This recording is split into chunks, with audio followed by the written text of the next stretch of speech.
മേടപ്പൊന്നണിയും കൊന്നപ്പൂക്കളിതാ, പീലിക്കാവുകളിൽ താലപ്പൂക്കളിതാ, തങ്കത്തേരിറങ്ങും കുളിരന്റെ താരങ്ങൾ വരവണ്ണ ദീപരാജിയായി. മേടപ്പൊന്നണിയും കൊന്നപ്പൂക്കളിതാ, പീലിക്കാവുകളിൽ താലപ്പൂപ്പൊലിയായി. അതേ കൂട്ടുകാരെ, അങ്ങനെ നമ്മൾ ഈ വർഷത്തെ വിഷു ആഘോഷിച്ചിരിക്കുന്നു. അങ്ങനെ അമ്മാള് വെളുപ്പിനെ എണീറ്റ് കൈനീട്ടമൊക്കെ കെട്ടി തൊഴുത് ഞങ്ങൾ നേരെ യാത്ര പോവുകയാണ്. ഞങ്ങളുടെ സ്വന്തം സ്വർഗനാടായ ഞങ്ങളുടെ കിളിമാനൂരോട്ടാണ് ഞങ്ങൾ പോകുന്നത്. അങ്ങനെ കിളിമാനൂര് എല്ലാവരും എത്തി. ഞങ്ങൾ മാത്രമാണ് അവസാനം ചെന്നത്.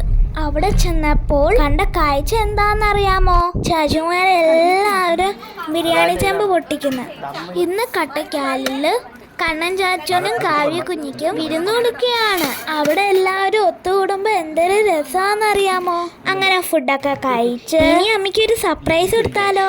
വിഷുവിന്റെ അന്ന് അമ്മയുടെ ബർത്ത്ഡേ ആയിരുന്നു. ചാച്ചുമാരും കുഞ്ഞമ്മമാരും അച്ഛമ്മമാരും എല്ലാവരും കൂടെ ചേർന്ന് ലൈറ്റ്സും ഒക്കെ കത്തിച്ച് അമ്മയെ കേക്ക് കട്ടിക്കാൻ വിളിക്കുകയാണ്.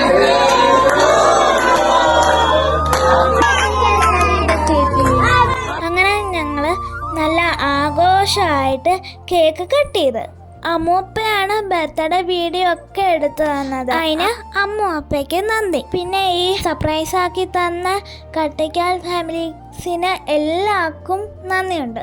അപ്പോഴാണ് നല്ല മഴ വന്നത്. മഴ കണ്ടപ്പോഴോ സ്നേഹയപ്പയും അമ്മയും കൂടെ മഴയത്ത് കുളിക്കാനിറങ്ങി. ഇവിടെ കാടുണ്ട്, ആറുണ്ട്, അതുകൊണ്ടാന്ന് പറഞ്ഞത് ഇത് സ്വർഗമാണെന്ന്. ഇത് കണ്ട അവരോടൊപ്പം കുഞ്ഞിയും കാവ്യ കുഞ്ഞിയും മഴയത്ത് ചാടി. സവിത കുഞ്ഞി ഇല്ലായിരുന്നു. പിന്നെ അവര് ആറ്റിൽ കുളിക്കാനായിട്ട് പോയി. അവിടെ ചെന്നപ്പോ കാണാൻ ചാച്ചു ആറ്റിൽ ചാടി. പിന്നെ കളിയായി, ചിരിയായി, ബഹളമായി. കുടയും പിടിച്ചോണ്ട് ചാച്ചുവും അമ്മൂപ്പയും അന്തു ചാച്ചും കരയിൽ നിന്നു. അവിടെ അടന്നു വീണ കുറെ മാങ്ങകളെ പറക്കി. കുറച്ച് മാങ്ങയൊക്കെ കഴിച്ച് നിങ്ങൾക്ക് എന്ത് തോന്നി?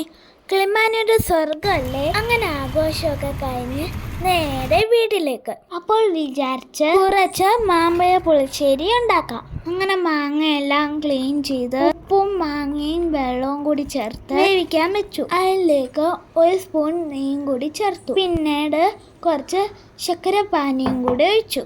അത് വറ്റി വന്നപ്പോൾ തേങ്ങയും ജീരകവും മഞ്ഞപ്പൊടിയും മുളക് പൊടിയും ഇവയെല്ലാം കൂടെ മഷി പോലെ അരച്ചെടുത്ത് കൂട്ടിലേക്ക് ഒഴിച്ചു. പിന്നെ ഒരു ചീനച്ചട്ടിയിൽ നെയ്യ് ഒഴിച്ചു കൊടുത്തതിന് ശേഷം കടുകും ഉലുവയും വറ്റമുളകും ഇട്ടുകൊടുത്ത് പൊട്ടിച്ചെടുത്തു. ആ വറുത്ത കൂട്ട് നമ്മുടെ മാമ്പഴ പുളിശ്ശേരിയിലോട്ട് ഒഴിച്ചു. ഇത് ഞങ്ങളുടെ റെസിപ്പി അല്ല കേട്ടോ.